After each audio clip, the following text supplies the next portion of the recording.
অপবিশ্বাস আর বুবলি এই দুই সতীনের লড়াই তো আমরা সবাই জানি এবং দেখি, কিন্তু বুবলির মাঝে মাঝে কর্মকাণ্ড দেখলে নিজের কাছেই লজ্জা লাগে ভাই। আর আমরা মানুষরা তো এমনই, খারাপ জিনিসের দিকে আমাদের নজরটা একটু বেশি যায়, যেটা আসলে উচিত না। আমরা সবাই কিন্তু খারাপকে খারাপ বলি, কিন্তু দেখার বেলা এটাই দেখি।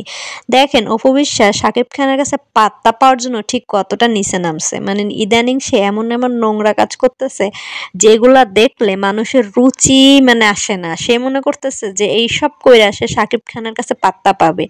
কেন ভাই, তুমি যদি এতই সুন্দরী, এতই শিক্ষিতা আর এতই ভালো ফ্যামিলির হও, তাহলে নিজের পায়ে দাঁড়ায় নিজের মতো চলার চেষ্টা করো, তাই না?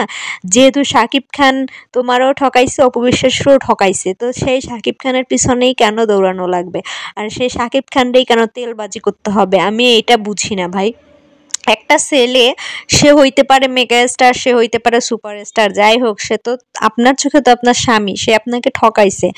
ঠকাইছে কি, আপনিও তো একজনকে ঠকাইছেন, কারণ হচ্ছে অপবিশ্বাসের ঘরটা ভাঙছেন। তো যাই হোক, সেই দিকে না যাই, যেহেতু শাকিব খান আপনাকে ঠকাইছে, তো সেখানে শাকিব খানটা তেলবাজি না করে তার বিরুদ্ধে কথা বলতে পারেন না, যে সে আপনার সাথে কি কি অন্যায় করছে বা কি।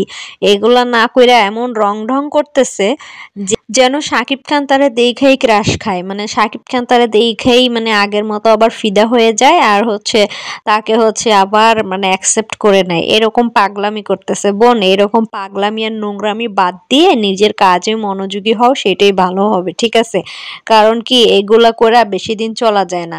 আর এগুলা করার কোনো মানেও নাই, কারণ হচ্ছে যেহেতু সে ঠকাইছে আর সে সবার সাথেই এটাই করে, ঠিক আছে?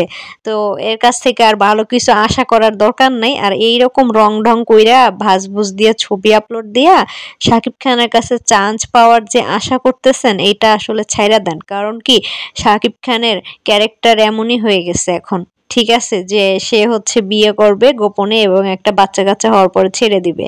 তো এটা তার এখন অভ্যস্ত হয়ে গেছে। তো আপনি এখন যতই ভাজ দেন আর যতই স্টাইল করে আজে বাজে ছবি আপলোড করেন, শাকিব খান আপনার দিকে তাকাবে না। দেখেন নতুন কাকে নিয়ে শাকিব খান এখন ব্যস্ত আছে, ঠিক আছে? এসব বাদ দেন ভাই, এগুলো ভালো লাগে না দেখতে।